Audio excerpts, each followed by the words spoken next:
আজকে যে কাহিনীটা আমরা দেখব সেটা শুরু হয়েছিল খুবই সাধারণ একটা ডাকাতির ঘটনা দিয়ে, কিন্তু এর শেষটা হয় কবরের ওপার থেকে ফিরে আসা এক শীতল হাড় কাঁপানো প্রতিশোধে।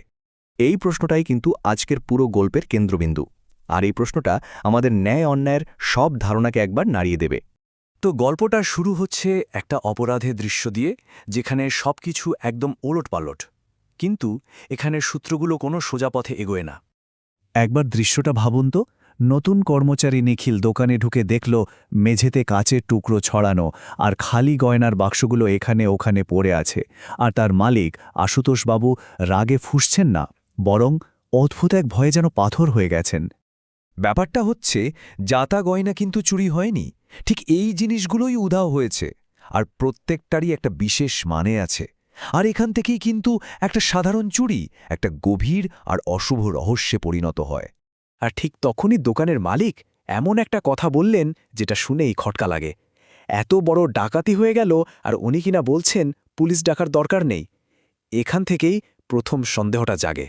ভয়টা আসলে চোরকে নিয়ে নয়, ভয়টা অন্য কিছুকে নিয়ে। এরপর থেকেই গল্পটা এমন একটা অন্ধকার দিকে মোড় নেয়, যখন নিখিলকে একটা অদ্ভুত গোপন কাজ দেওয়া হয়, এমন একটা কাজ যা তাকে এক পরিবারের ভয়ঙ্কর রহস্যের একেবারে কেন্দ্রে নিয়ে যাবে। এইসব লুকোচুরি দেখে নিখিলের মনে কিন্তু দ্বিধাটা আস্তে আস্তে ভয়ে পরিণত হতে শুরু করে। এমন কি ভয়ঙ্কর সত্যি থাকতে পারে যা যে কোনো মূল্যে লুকিয়ে রাখতে হবে? মালিকের বাড়িতে যখন খবরটা পৌঁছাল, তখন কেউ অবাক হল না, বরং সবাই ভয়ে ফিসফিস করতে শুরু করল। আর সবার মুখে তখন একটাই নাম, যেন একটা অভিশাপ, কুঞ্জ। বাড়ির কর্ত্রীর এই একটা কথাই নিখিলের সব ভয়কে সত্যি করে দিল। আরে, ওরা তো কোনো রক্তমাংসের চোরের কথা বলছে না, ওরা বিশ্বাস করে এক অতৃপ্ত আত্মা ফিরে এসেছে ওদের অভিশাপ দিতে। আত্মরক্ষার জন্য ওরা নিখিলের হাতে এই তাবিজটা তুলে দেয়, আর এই তাবিজটাই প্রমাণ করে দেয় ওরা কতটা গভীরভাবে বিশ্বাস করে যে ওরা এমন এক শক্তির বিরুদ্ধে লড়ছে যা এই জগতের নয়। একবার শুধু নিখিলের অবস্থাটা ভাবুন তো, ভুল করে যখন ওই রক্ষা কবচটা পড়ে গেল আর ভেতর থেকে বেরিয়ে এলো ওই ভয়ঙ্কর জিনিসগুলো, তখন ওর মনের অবস্থাটা কি হয়েছিল। আর ঠিক এইখান থেকেই বাস্তব আর অলৌকিকের মধ্যে আর কোনো ফারাক থাকে না। নিখিল এবার সরাসরি সেই ভয়ঙ্কর রহস্যের মুখোমুখি হয়। একটা রিকশাওয়ালা হঠাৎ উধাও হয়ে যায়, আর তাকে খুঁজতে খুঁজতেই নিখিল পৌঁছায় অদ্ভুতভাবে সাজানো একটা বাড়িতে। ওর তো মনে হয়েছিল যাক, চোরকে বুঝি এবার ধরেই ফেলল, কিন্তু ও আসলে পা রাখতে যাচ্ছিল এক ভয়ঙ্কর দুঃস্বপ্নের মধ্যে। নিখিল তো যা দেখছে তাতেও একদম ঠিক কথাই বলছে। ওর তো মনে হচ্ছে যাক, চোর ধরা পড়েছে, চোরাই মালও পাওয়া গেছে।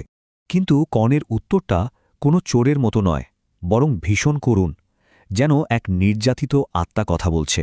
আর গয়নাগুলোর উপর তার এই দাবি পুরো ঘটনাটাই যেন পাল্টে দেয়। আর তারপর আসে সেই মুহূর্তটা যখন আসল সত্যিটা সামনে আসে। কনে তার হাত দুটো বাড়িয়ে দেয়, কিন্তু সেগুলো রক্তমাংসের হাত নয়, কঙ্কালের হাত।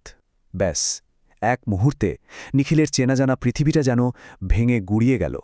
তো চলুন এবার জানা যাক সেই ভয়ঙ্কর সত্যিটা, সেই মর্মান্তিক অতীতটা যা এই সবকিছুর পেছনে লুকিয়ে আছে। নিখিলের চোখের সামনে যা ছিল আর আসল সত্যিটা যা, তার মধ্যে আকাশ পাতাল তফাত। মানে, ও যেটাকে একটা জলজন্ত বিয়ের বাড়ি দেখছিল, সেটা আসলে একটা ভাঙাচোরা পোড়ো বাড়ি। এটা থেকেই বোঝা যায় কি ভয়ঙ্কর এক মায়ার মধ্যেও পড়েছিল। এই ঘটনাগুলো পরপর দেখলেই বোঝা যায় কিভাবে একটা মর্মান্তিক পরিণতি একটা প্রতিহিংসাপরায়ণ আত্মার জন্ম দিয়েছিল। আর এই পুরো ট্র্যাজেডির মূলে ছিল কিন্তু আশুতোষ বাবুর লোভ আর তার নিষ্ঠুরতা। তাহলে এবার পুরো ঘটনাটাকে একবার অন্য চোখে দেখা যাক, তাই না? যেটাকে আমরা এতদিন একটা সাধারণ চুরি ভাবছিলাম, সেটা আসলে ছিল একটা আত্মার নিজের বিচার নিজে আদায় করে নেওয়া। এটা চুরি নয়, এটা ছিল তার অধিকার পুনরুদ্ধার। এবার গল্পটা তার আসল ক্লাইম্যাক্সের দিকে এগোচ্ছে, যেখানে নিখিল এই সমস্ত ভয়ঙ্কর ঘটনার পেছনের আসল মানুষটার মুখোমুখি হয়। এই সত্যিটা জানার পর নিখিলের পায়ের তলার মাটি সরে যায়। যাকে সে এতদিন একজন অসহায় শিকার ভেবে এসেছে, সেই আসলে এই গল্পের আসল খলনায়ক। এবার নিখিলকে ঠিক করতে হবে ও কার পক্ষে থাকবে। আর নিখিল ঠিক এটাই করে। এই সোজা সাপটা কথাগুলো শুনিয়ে দিয়ে ও ওর বসের ভণ্ডামির মুখোশটা খুলে দেয়, আর দাঁড়ায় সেই অতৃপ্ত আত্মার বিচারের পক্ষে। চাকরিটাও ছেড়ে দেয়, কারণ এই পাপের ভাগীদার ও আর হতে চায় না। এই গল্পটা আমাদের শেষে এই একটা গভীর প্রশ্নের সামনে দাঁড় করিয়ে দেয়। যখন জ্যান্ত মানুষ বিচার করতে পারে না তখন প্রতিশোধ ঠিক কোন রূপে ফিরে আসে।